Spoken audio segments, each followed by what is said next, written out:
Hey everyone, Hallie Tally here, owner of Nights Bites. Welcome to day 4 of my 7-day cybersecurity bootcamp, where today I'm going to talk to you about the number one cause for cybersecurity breaches. Now, most of you are going to be surprised when I tell you.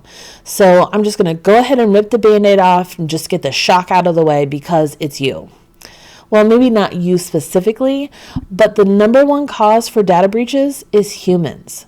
Regardless of whether or not it's simply human error or it's an intentional act by an unhappy employee, 90% of data breaches are caused by humans.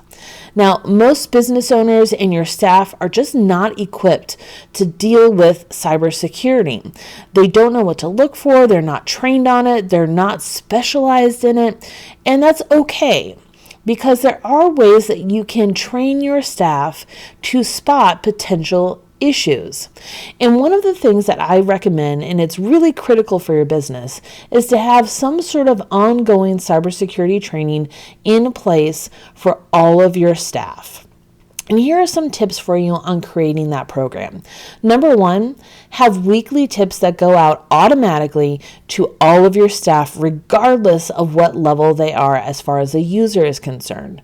Now, these tips can be something that they read, something that they watch. They should be very short and succinct, no longer than 5 minutes. Oftentimes, these tips can be automated through some sort of service that allows you to keep up-to-date information being sent out to your users.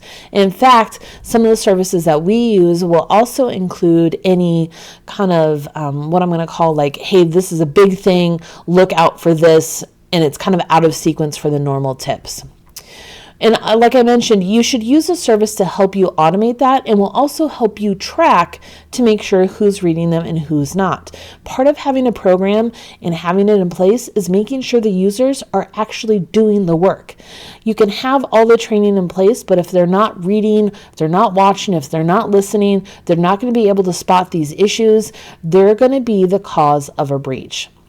Have a training program that kind of kicks it all off.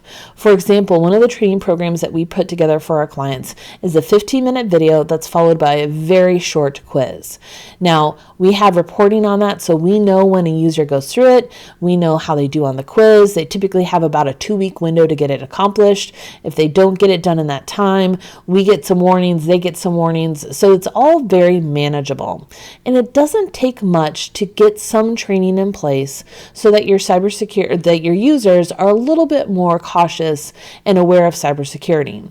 Now, if they fail the class, if they fail that 15-minute video and that quiz, then there's a 25-minute video and quiz. And if they fail that one, there's a 45-minute video and quiz. And after that, if they fail it, then we have some processes in place at our clients that allows them to meet with us and with the business owner to make sure to try and really find out what's happening, why they aren't passing it, are they just not paying attention. You should also make sure that in your training program, you're specifying training for the different levels of users. A business owner security training is going to be different than your administrative assistant security training, which is going to be different than, let's say, your accountant's security training.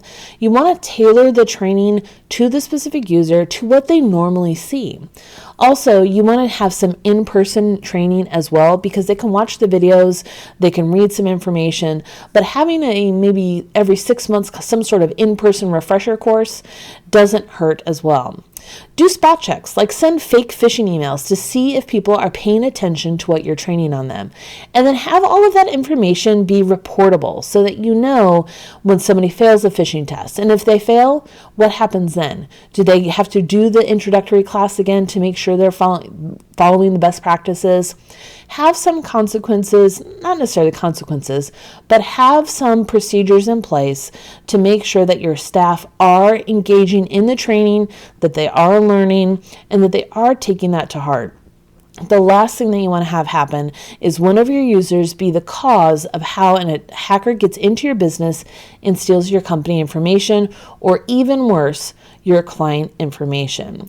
If you have questions on how to set up a security training program, or what we use, or what you should use, if there's anything else that you need to know about the cybersecurity training program, go ahead and shoot me an email at ask@knightsofbytes.com. That's Knights with a K and Bytes with a Y.